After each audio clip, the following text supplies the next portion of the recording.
सास की चालाक बहू। लो कर लो बात। शिव मंदिर का शंख भी बज गया। इसका मतलब सुबह के 7 बज गए हैं, लेकिन अभी तक नाश्ता नहीं आया। अरे बहू, ओ पूनम बहू, अरे संधी बुढ़िया को इस जन्म में नाश्ता नसीब होगा कि नहीं?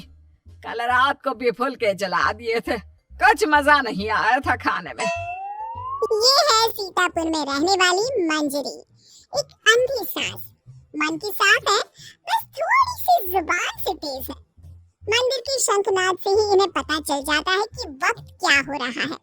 और ये रही इनकी चालाक बहू पूनम। अच्छा हुआ जो मैंने ऑनलाइन ऑर्डर कर दिया सब कुछ, वरना ये बूढ़ी लाठी मेरी छाती पर मूंग दलने लग जाती। अरे बहू, तो घर में है भैया, चल बसी। हाय राम, ऐसा न कहो सासू माँ, दिन में एक बार तो भी माँ सरस्वती जुबान पर बैठती हैं। अरे नहीं नहीं, तुझे कुछ ना होगा। खुशबू तो बड़ी अच्छी आ रही है।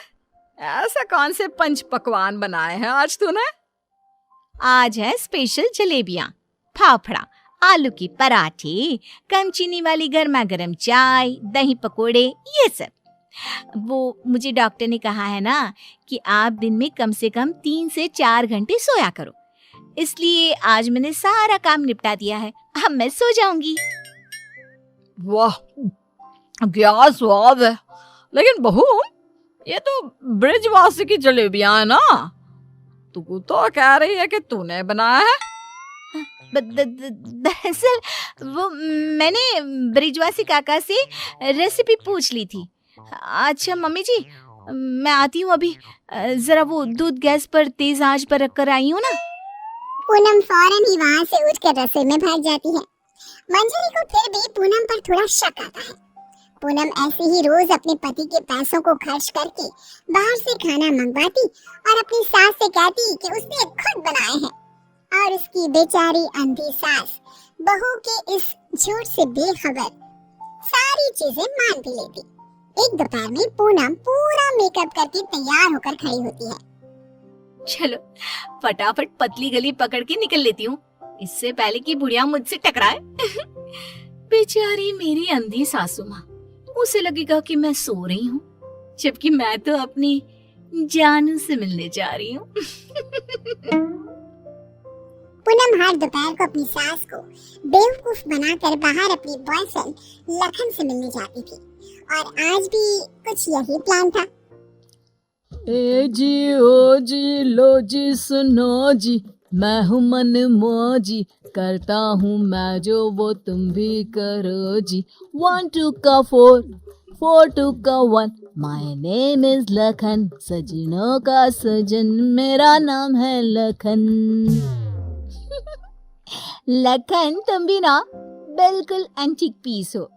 यार पूनम, हम कब तक ऐसे छुप छुप कर मिलते रहेंगे? एक तो मेरे पास कोई नौकरी भी नहीं है, वरना यह दिल वाला अपनी दुल्हनिया को खुद ही ले जाता। टेंशन मत लो, जब तक तुम्हारे पास पैसे नहीं आ जाते तब तक हम दोनों के लिए मेरा ससुराल है ना, मैं सब देख लूंगी। लेकिन तुम्हारे पति को शक वक हो गया तो? अरे मेरा पति तो मेरा दीवाना है, आंख बंद करके मुझ पर भरोसा करता है। उसके पास से घी निकालने के लिए उंगली टेढ़ी करने की नौबत तक नहीं आएगी। ओए होए, हाय हाय हाय, शुक्रिया मेरी जान, love you love you love you. I love you too. इसी तरह दिन बीतते रहते हैं। एक रात देवेश बहुत खुश अपने ऑफिस से घर लौटता है। वाह पूनम, एक खुश खबर है। ऐसी खुश खबर कि जिसे सुनकर आप दोनों फूले नहीं समा पाओगे। अरे तो जल्दी बताना फिर। हाँ हाँ, इतना सस्पेंस मत बढ़ाओ। मुझे कंपनी में सीईओ का पोस्ट मिल गया है। अरे वाह, जुग जुग जियो मेरे लाल। अब तो एक बड़ा माखन का कनस्तर चढ़ाऊंगी भोग में अपने कान्हा जी को।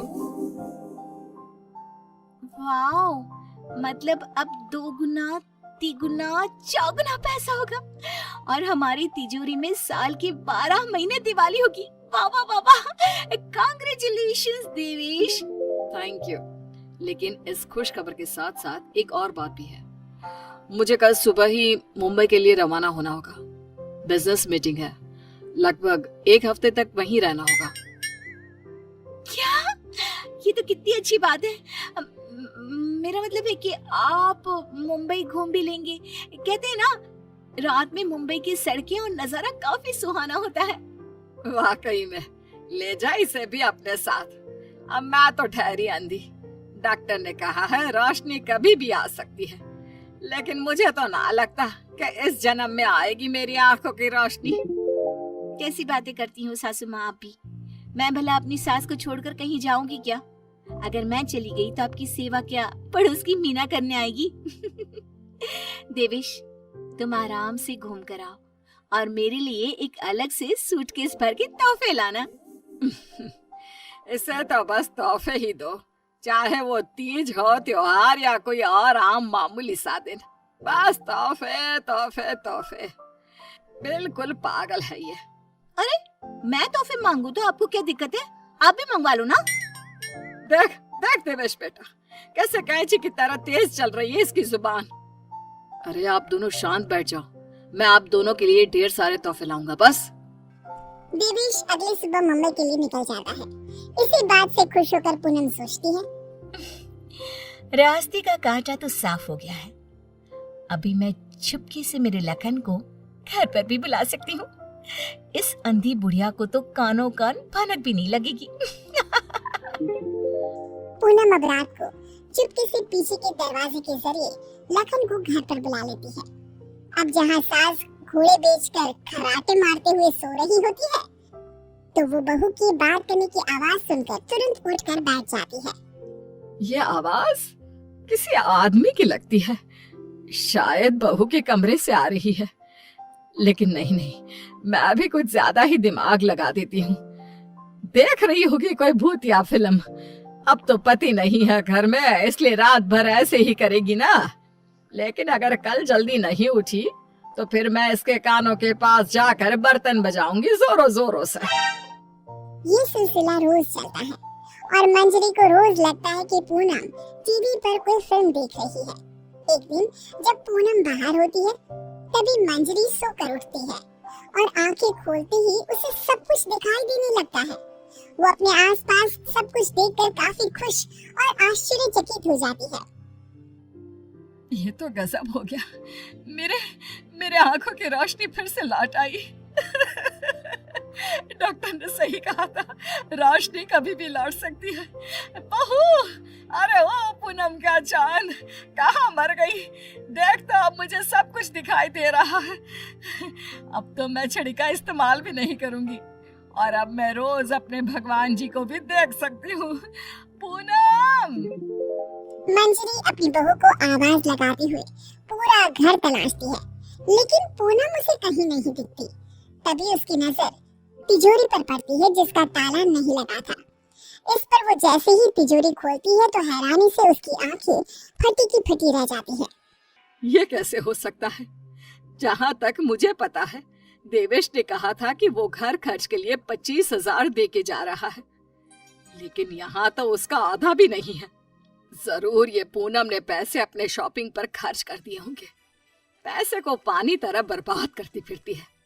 आने दो उसे, फिर देखती हूँ उसे। तब तक मैं अपने भगवान के दर्शन कराती हूँ। मंजरी मंदिर जाती है, अच्छे से दर्शन करती है और खुशी खुशी वापस घर की तरफ चल देती है। जहाँ रास्ते में उसकी नजर मंदिर के पास बहती नदी के किनारे बैठी अपनी बहू पर पड़ती है, जो लखन के साथ वहाँ बैठी थी। ये यहाँ क्या कर रही है और इसके साथ कौन बैठा है? पता तो करना ही पड़ेगा। अब मंजरी चुपचाप आगे बढ़ती है और वहीं पास में एक बड़े पेड़ के पीछे छुपकर उनकी बातें सुनने लगती है। सुनो लखन, कल मेरा पति आने वाला है। आज रात को तुम आना और हम दोनों पूरी तिजोरी पर हाथ साफ कर देंगे। और भी बहुत सारा बेशकीमती सामान पड़ा है घर पर, उसे भी हम अपने साथ लेकर यहाँ से भाग जाएंगे। आइडिया अच्छा है मेरी जान। अब हमें कोई नहीं रोक सकता। हम ना यहाँ से सीधा सिंगापुर जाएंगे डार्लिंग। बाप रे बाप, इसका मतलब इस महारानी का इस मुफ्तखोर के साथ चक्कर चल रहा है। अच्छा, तो मेरे बेटे को लूटकर अपनी दुनिया बसाने का प्लान चल रहा है। अब रुक, तुझे दिखाती हूँ दाल और आटे का भाव। अब घर पे अच्छे से डोली सजाती हूँ तेरी विदाई के लिए। मंजरी वहाँ से चली जाती है और कुछ देर बाद जब पूनम घर लौटती है तो वो दोबारा उसके सामने अंधी होने का नाटक करने लगती है। अरे सासू माँ, व्हाट्सएप? अरे कुछ नहीं बेटा, बस वो देवेश की याद आ रही थी। अरे सासू माँ, इतना लोड क्यों ले रही हो? वैसे भी वो कल तक वापस आ ही जाने वाला है, फिर क्यों खामखा परेशान हो रही हो आप? वैसे भी कल से आप दोनों माँ बेटे अपने रोने के दिन भरने शुरू कर देना। क्या कहा? मेरा मतलब कल जब आएंगे 1 हफ्ते के बाद, तब आप कर लेना ना भरत मिलाप, गले मिल के जी भर के रो लेना। अच्छा, ऐसा कह रही है क्या तू? ठीक है, चल बहू, मेरे ना घुटनों में काफी दर्द हो रहा है, थोड़ा बाम लगाकर मालिश तो कर देना बेटा। और हाँ, 2 दिन बाद 7 पंडितों को भोजन खिलाना है, उसके लिए मसाले भी तो तैयार करने हैं। सिलबट्टे पर ही पीसना है उनको, घर के पीसे शुद्ध मसाले चाहिए। लेकिन सासू माँ, मैंने जो कह दिया सो कह दिया, अब कोई आना कानी ना करना, ठीक है? वरना देवेश को फोन करके बता दूंगी। हाँ, मंजरी अपनी बहू पूनम से जानबूझकर सारा काम करवाती है और ना चाहते हुए भी पूनम को वो सारा काम करना ही पड़ता है। आखिरी बार थोड़ी एक्स्ट्रा सेवा करा लेती हूँ इस नासपिट्टी करमचली से। मुझे इतने सालों तक उल्लू बनाया ना, अब इससे एक दिन में कैसे सूखी मिर्ची बनाती हूँ, देखना। सारा दिन काम करके पूनम अपने कमरे में जाती है और रात को लखन पीछे के दरवाजे से घर में घुस आता है। किधर है सारा माल? जल्दी करो, अपने पास बिल्कुल भी टाइम नहीं है। पूनम और लखन मिलकर सामान चुरा ही रहे होते हैं कि तभी वहाँ पर देवेश और मंजरी आ जाते हैं और उन्हें वहाँ देखकर पूनम और लखन के पैरों तले जमीन खिसक जाती है। देवेश, देवेश, तुम? सासू माँ, आप देख सकती हो? कैसे? तुझे क्या लगा तू हमें इस तरह चूना लगाकर आसानी से बचकर निकल जाएगी? पूनम, जो कुछ भी तुमने हमारे साथ किया है ना, मैंने कभी सपने में भी नहीं सोचा था कि तुम ऐसा करोगी। बहुत बहुत गलत किया तुमने। और तू लंगूर लखन, तेरी तो ऐसी की तैसी। बचाओ, माफ कर दो भैया, माफ कर दो। लखन हाथ जोड़कर खड़ा हो जाता है, लेकिन देवेश उसे नहीं छोड़ता। वो तुरंत पुलिस को बुलाता है और पूनम और लखन को फ्रॉड और चोरी के केस में अरेस्ट करा देता है।